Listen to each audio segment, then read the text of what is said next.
Assalamualaikum warahmatullahi wabarakatuh. Waalaikumsalam warahmatullahi wabarakatuh. Nah, sebelum belajar, mari kita berdoa dulu dalam hati ya. Untuk berdoa dimulai.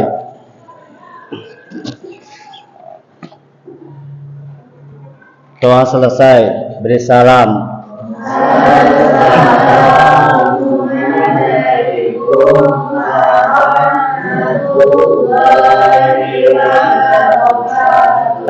Siapa yang tidak hadir hari ini? Naila, Najwa. Kenapa?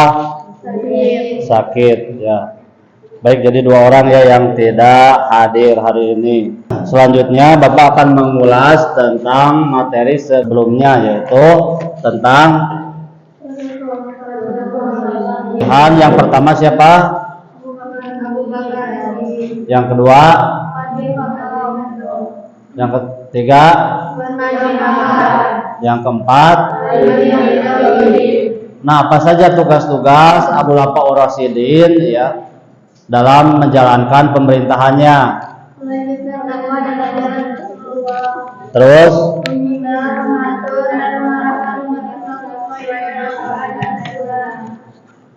apalagi? Dan selanjutnya kita akan membahas tentang strategi dakwah Khulafaur Rasyidin, bisa meneladani sikap-sikap yang diajarkan oleh para khalifah, terutama dalam beribadah, dalam kehidupan sehari-hari, menganalisis substansi dan strategi dakwah Khulafaur Rasyidin sebagai upaya menanamkan sikap kepemimpinan, terus tanggung jawab dan disiplin. Nah, contoh disiplin bagi kalian sebagai siswa apa? Datang ke sekolah tepat waktu. Selanjutnya alur kegiatan belajar, yaitu yang bertema substansi dan strategi dakwah Khulafaur Rasyidin. Nah, sebelum kita melanjutkan pembelajaran hari ini, kita sudah pernah belajar tentang strategi dakwah Khulafaur Rasyidin. Sudah pernah belum? Atau membaca dari internet, dari buku, dari jurnal? Belum? Baik, kalau begitu. Dalam penguatan profil pelajar Pancasila, itu yang pertama beriman, bertakwa kepada Tuhan Yang Maha Esa dan berakhlak mulia. Yang kedua yaitu berkebinekaan global.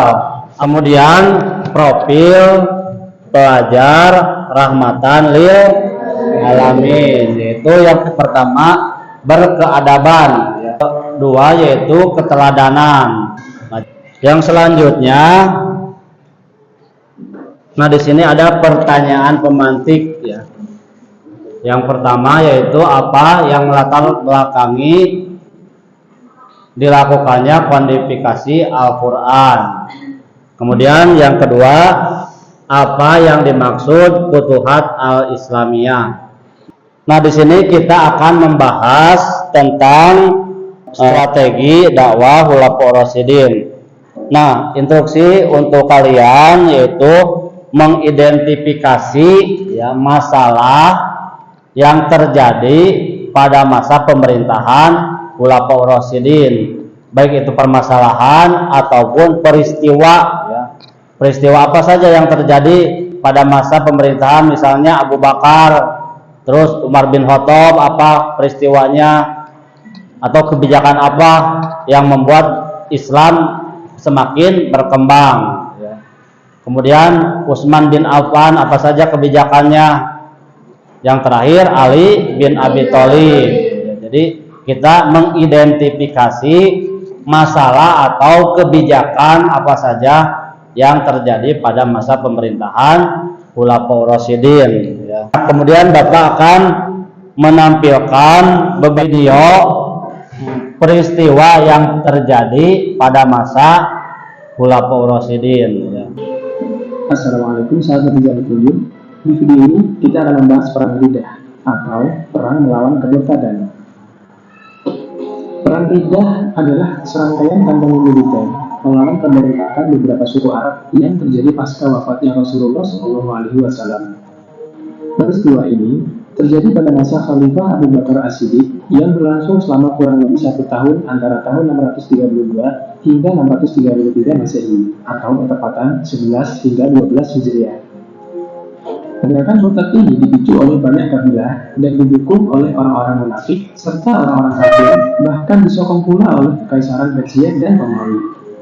Ketika berita ini sampai kepada Khalifah Abu Bakar As-Siddiq, beliau merespon dengan keras, yaitu dengan mengambil jalur militer.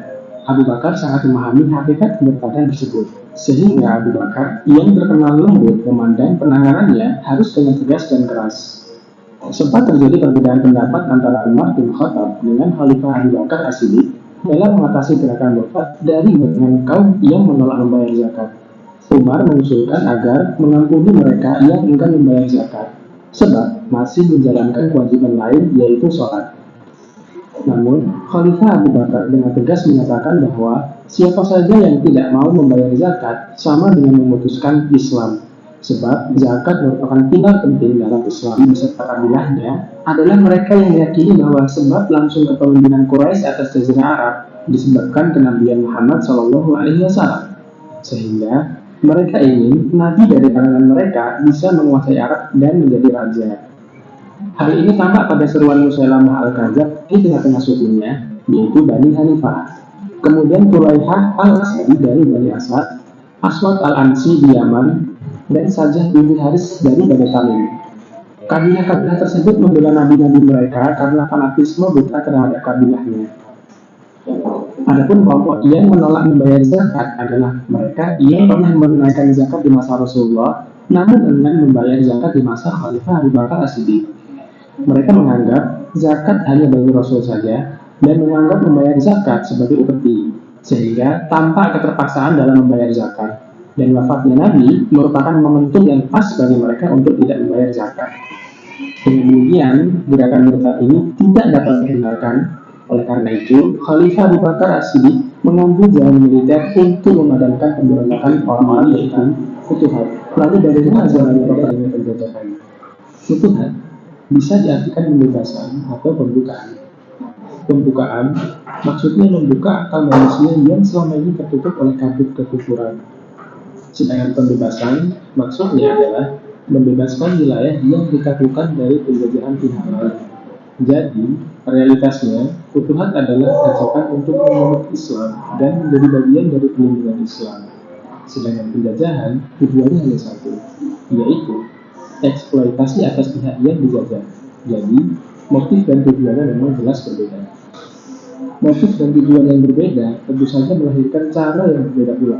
Hal ini sangat berbeda dengan Islam yang menjalankan perangnya atas dasar petunjuk Allah Subhanahu wa Ta'ala. Ada aktivitas yang harus dilakukan sebelum perang, yakni mengajak mereka terlebih dahulu memeluk Islam atau dakwah.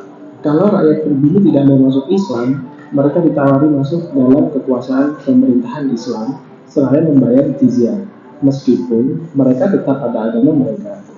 Sedangkan ke Syam, Abu Bakar mengirim 4 pasukan, di antaranya pasukan Ubaidah bin Jarrah, pasukan Yazid bin Abi Sufyan, pasukan Surah bin Hasan, dan pasukan Amr bin As. Dalam ekspedisi di Syam, pasukan Islam mendapat perlawanan sengit dari pasukan Romawi di Zabiun. Untuk menambah kekuatan di Syam, Khalid bin Walid yang telah berhasil menaklukkan Hira diperintahkan untuk membantu pasukan Muslimin di Syam. Pasukan gabungan Muslimin berhasil menaklukkan Syam, lalu diiringi dengan berhasilnya menaklukkan Yerusalem atau Palestina dalam peperangan Ajlan. Setelah Khalifah Abu Bakar wafat pada tahun 13 Hijriah, ekspansi tetap dilanjutkan oleh Khalifah berikutnya, Umar bin Khattab. Salam, silakan buat kelompok ya. Sok, mulai untuk membuat kelompok. 3, sekarang Bapak akan memberikan LKPD. Nanti di sini ada instruksi tentang diskusi kelompok ya. Yang pertama yaitu mengidentifikasi masalah yang terjadi pada masa Khulafaur Rasyidin berdasarkan tayangan video tadi ya.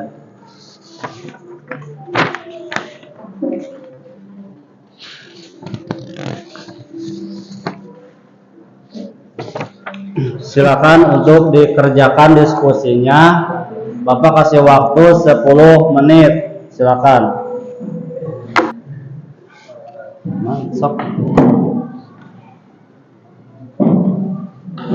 Sok isian nama kelompoknya.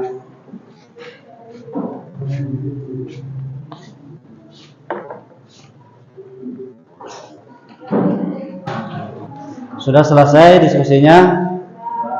Nah, setelah selesai diskusinya, kalian buat laporan diskusi tersebut dalam sebuah poster ya. Silakan bahan-bahannya yang sudah disiapkan untuk dipergunakan. Silakan.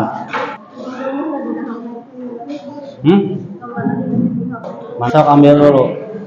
Silakan waktu pengerjaannya dikasih waktu 10 menit ya.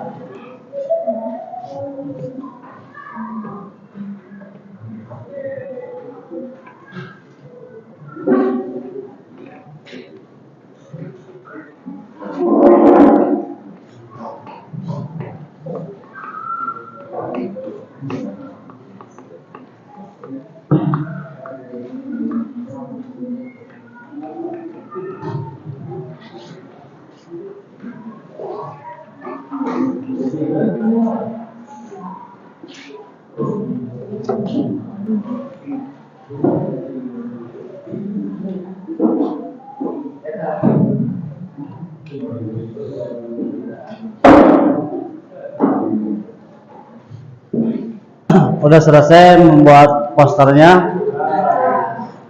Nah, setelah kita selesai membuat poster, kita akan melakukan aktivitas marketplace. Ada yang tahu? Marketplace. Tahu? Yaitu kegiatan jual beli informasi ya. Jadi kalian misalnya dari kelompok 1 membeli informasi dari kelompok 2. Nah, hasil informasinya dicatat oleh yang membeli. Nanti setelah selesai itu dibacakan ya masing-masing kelompok. Mengerti? Siap.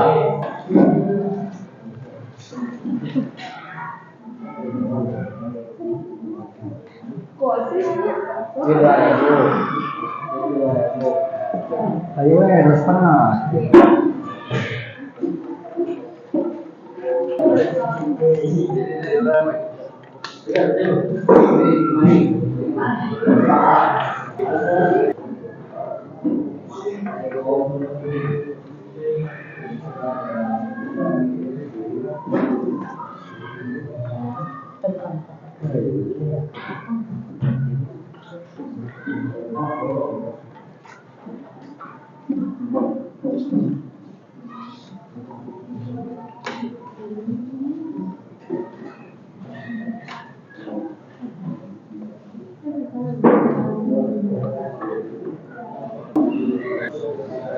Silakan masing-masing kelompok kalau sudah bacakan hasil jual belinya, transaksinya ya satu orang. Waalaikumsalam warahmatullahi wabarakatuh.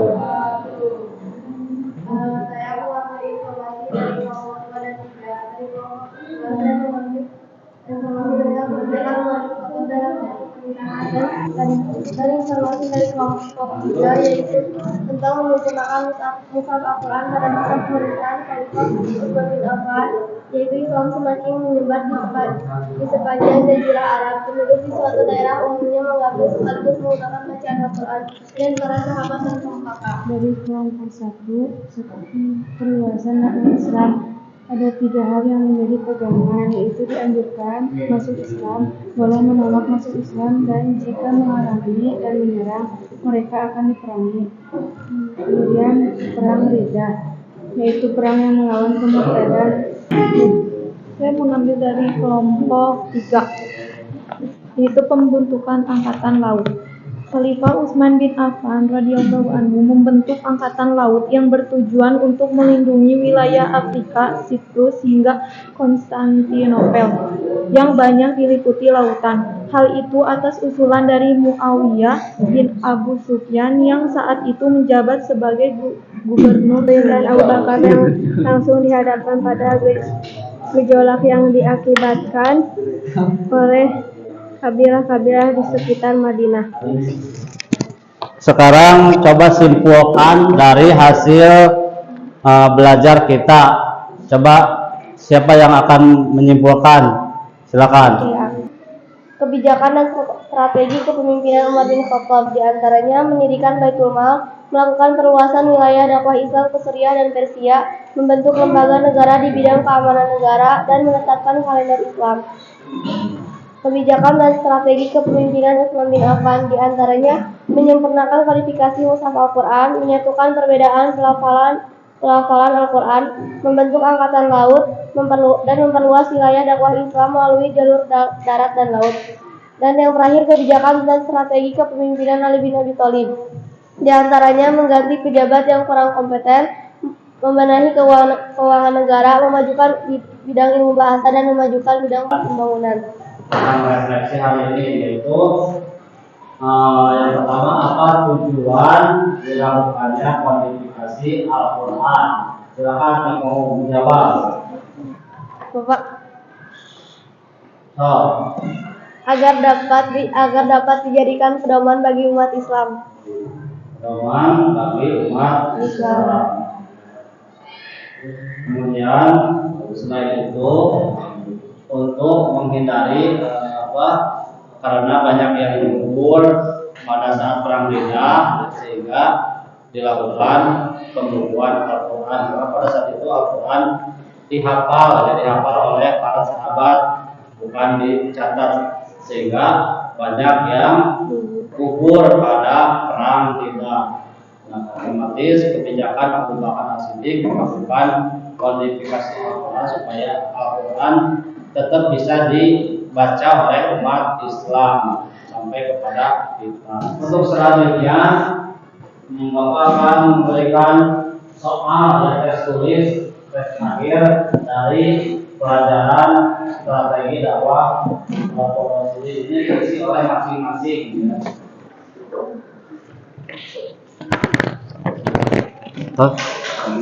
Udah? Silakan isi tes pilihan gandanya. Bapak kasih waktu 5 menit. Tulis ada di situ kolom nama dan kelas.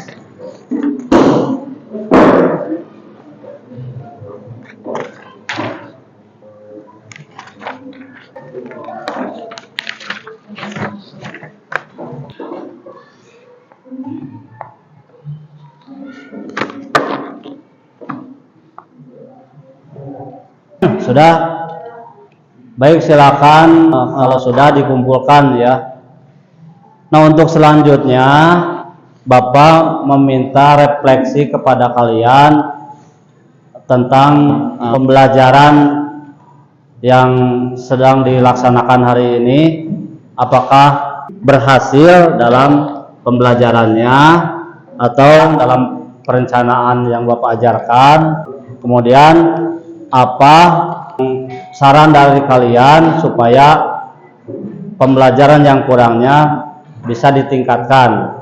Nanti isinya di Google Form ya, nanti Bapak akan share Google Form, nanti diisi di sana ya. Nah, untuk sekarang dicukupkan sekian. Assalamualaikum warahmatullahi wabarakatuh.